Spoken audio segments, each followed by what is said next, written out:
पद्मशाली समाजाचे कुलदैवत श्री मार्कंडेय महामुनी जयंतीनिमित्त मार्कंडेय मंदिर येथे दर्शन घेताना आमदार प्रणितीताई शिंदे, पद्मशाली ज्ञाती संस्थेचे अध्यक्ष सुरेश फलमारी, काँग्रेस शहर अध्यक्ष चेतन नरोटे, कार्याध्यक्ष मनोज येलगुलवार, पद्मशाली ज्ञाती संस्थेचे संतोष सोमा, युवक संघटनेचे अध्यक्ष तुषार जक्का, प्रेसिडेंट मनोहर माचारला, तिरुपती परकीपंडला, भारतीबाई इप्पलपल्ली, अंबादास गुत्तीकोंडा, महांकाली एल्दी, विवेक कन्ना, चक्रपाणी गज्जम, विष्णू कारंपुरी, कुमार कुडक्याल, शुभम एक्कलदेवी, चक्रधर अन्नलदास, पुरुषोत्तम श्रीगादी, संजय गायकवाड, राजेंद्र शिरकुल, शिवशंकर अंजनाळकर, जितू वाडेकर, श्रीकांत कोंडा, वशिष्ठ सोनकांबळे यांच्यासह पद्मशाली समाज बांधव मोठ्या संख्येने उपस्थित होते.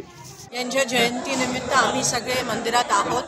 मार्कंडेयांचा आशीर्वाद हा खास करून आपला पूर्व भाग आणि सोलापुरात असतो. सर्व विडी कामगार, सर्व यंत्रमा कामगार, खास करून मी त्यांच्यासाठी आज ऋषींच्या चरणी प्रार्थना करते की त्यांच्या इच्छा आकांक्षा मनोकामना पूर्ण होऊ देत. जो बीडी कामगारांची जी आठवडा मजुरी बंद झाली आहे ती पुन्हा चालू होऊ देत. महागाई कमी होऊ देत. यंत्रमा कामगारांना खूप मोठं पॅकेज मिळू देत आणि यंत्रमा कामगार कल्याण मंडळ स्थापन होऊ देत. आणि आमचा सोलापूरचा जो गर्व आहे पूर्व भाग तो सर्व गुण संपन्न होऊ देत आणि तिथे खूप प्रगती होऊ